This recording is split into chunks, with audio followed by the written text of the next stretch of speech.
Horror कहानियां थी। चुड़ैल पार्ट 1। ऊंची ऊंची पहाड़ियों और घने जंगल से घिरा हुआ भैरवगढ़ गांव काली पहाड़ी के ठीक पीछे था। काली पहाड़ी यानी मौत का घर। भैरवगढ़ गांव तक पहुंचने का रास्ता बेहद दुर्गम था। लगभग 24 घंटे घने तूफान और तेज हवाओं की वजह से वहां के वीराने माहौल की कहानियां लोगों के दिलों को दहला देती थी। ऐसे बहुत कम लोग थे जो भैरवगढ़ गांव तक जाने की हिम्मत करते थे। लोगों का कहना था कि इस गांव के आसपास बुरी आत्माओं का साया मंडराता है। गांव के रहने वाले लोगों ने वैसे तो अपनी आंखों से किसी बुरी आत्मा या साये को नहीं देखा था, लेकिन गांव का बच्चा बच्चा इस बात को महसूस कर सकता था कि गांव के ऊपर कोई तो खौफनाक साया मंडरा रहा है। और उसकी वजह ये थी कि उस गांव में जैसे ही कोई लड़का 18 साल का होता, उसके 18वें जन्मदिन की रात ठीक 12 बजे अकस्मात उसकी मौत हो जाती।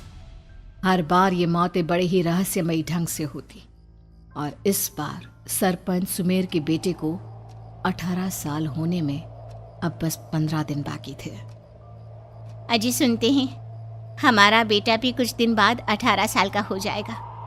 कहीं वो डायन उसे भी खा गई तो। कैसी बातें कर रही हो?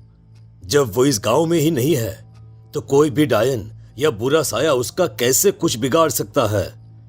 उसे कुछ नहीं होगा। हाँ जानती हूँ, आपने उसे पढ़ाई के बहाने इस गांव से बाहर निकाल शहर भेज दिया है, लेकिन ये भी तो सच है ना कि वो बार बार यहाँ आने की जिद करता रहता है। वो चाहे कितनी भी जिद कर ले जानकी, पर मैं उसे इस गांव में कभी वापस नहीं आने दूंगा।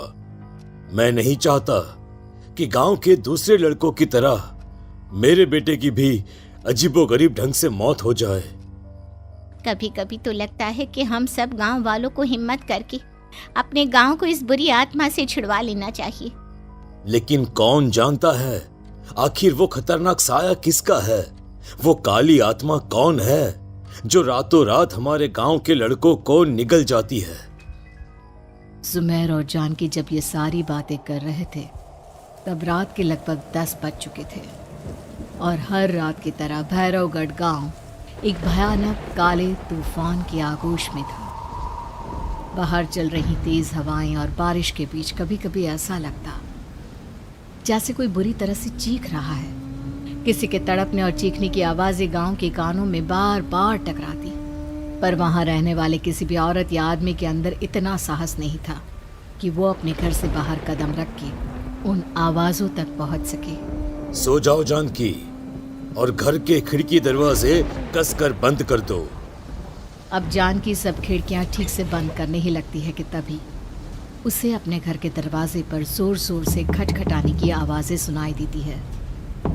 इन आवाजों को सुनकर जानकी और सुमेर के चेहरे डर से पीले और हाथ पैर ठंडे पड़ जाते हैं। जानकी, जानकी, इतनी रात कौन होगा?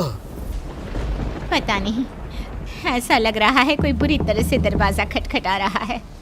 अरे हाँ, पर किसी की आवाज भी तो नहीं आ रही। क्या करूं? दरवाजा खोल लूं या नहीं? कहीं ऐसा ना हो कि किसी को हमारी मदद की जरूरत हो।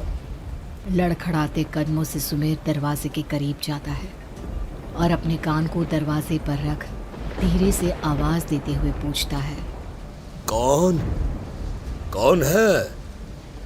कौन है वहां?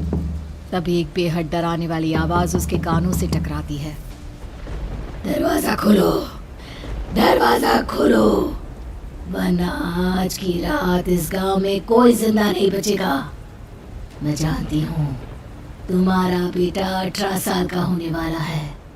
अगर उसकी जान की जरा भी परवाह है तो दरवाजा खोल दो। इस आवाज को सुनते ही सुमेर घबरा कर पीछे हट जाता है और जानकी को पूरी बात बताता है। कहीं वो डायन हमारे घर तक तो नहीं पहुंच गई? अब हम क्या करेंगे? मुझे दरवाजा खोलना ही होगा जानकी। मेरे पास अब कोई रास्ता नहीं है। इतना कहकर सुमेर डर से अपनी दोनों आंखें कसकर बंद करता है और कांपते हाथों के साथ झटके से दरवाज़ा खोल देता है।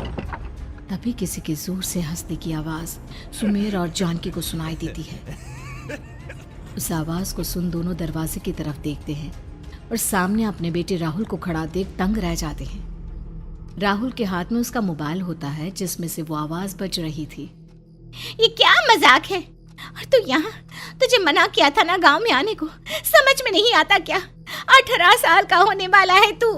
माँ, आप लोग भी पता नहीं किन अंधविश्वास भरी बातों पर भरोसा करते हैं। क्या क्या मैं अपने घर नहीं आ सकता? आप लोगों से नहीं मिल सकता? देख बेटा, हमने तुझे किसी वजह से ही इस गांव से दूर रखा था और यहां आकर तूने अच्छा नहीं किया। चल चल चल, मैं तुझे अभी के अभी वापस शहर छोड़कर आता हूं। ओफो पापा, आप बेकार की बातों से परेशान हो रहे हैं। बाहर इतना तेज अंधड़ तूफान चल रहा है, कहीं जाने की जरूरत नहीं है। मैं बस आप लोगों से मिलने आया हूं, कुछ दिन रहकर चला जाऊंगा। दिमाग खराब हो गया है इस लड़के का, नहीं जानता कि इस गांव में ये सुरक्षित नहीं है। किसने कहा था तुझे यहाँ आने को? ये आवाजें सुन, बाहर से जो आवाजें आ रही है तुझे सुनाई नहीं देती क्या? अरे माँ, जब जोर से तूफान चलता है, तेज हवाएं चलती हैं, तो इसी तरह की आवाजें आती हैं। ये बहुत नॉर्मल है माँ। नॉर्मल होगी तेरे लिए बेटा। 4 दिन शहर में पढ़कर आया है तो अपने माँ बाप की बात नहीं मान सकता। माँ, मुझे अभी बहुत जोरों से भूख लगी है, पहले कुछ खिला दो, और रात भी बहुत हो गई है। हम इस बारे में कल बात करते हैं, ठीक है? राहुल के वापस आ जाने से जानकी और सुमेर की आंखों की नींद उड़ गई थी। खाना खाने के बाद राहुल तो अपने बिस्तर पर जाकर सो गया, लेकिन जानकी और सुमेर पूरी रात उसके कमरे के बाहर पहरेदारी करते रहे।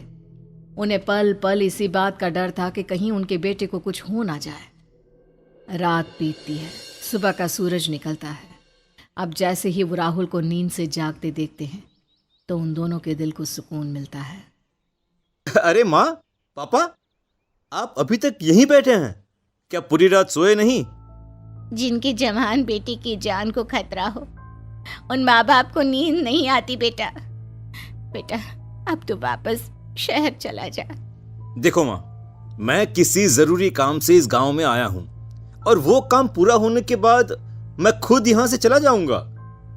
काम? गांव में तेरा क्या काम है? पापा, मैं बचपन से ही इस गांव के बारे में बेहद डरावने किस्से सुनते आया हूं, इसीलिए अब मैं उन्हीं किस्सों के ऊपर डॉक्यूमेंट्री फिल्म बनाऊंगा। रिसर्च करना चाहता हूं कि आखिर सच्चाई है क्या। हे भगवान, लो जी, सुन लिया, और भेजो इसे पढ़ने के लिए शहर। मैंने आपसे पहले ही कहा था, मेरी बहन के पास दूसरे गांव भेज दो।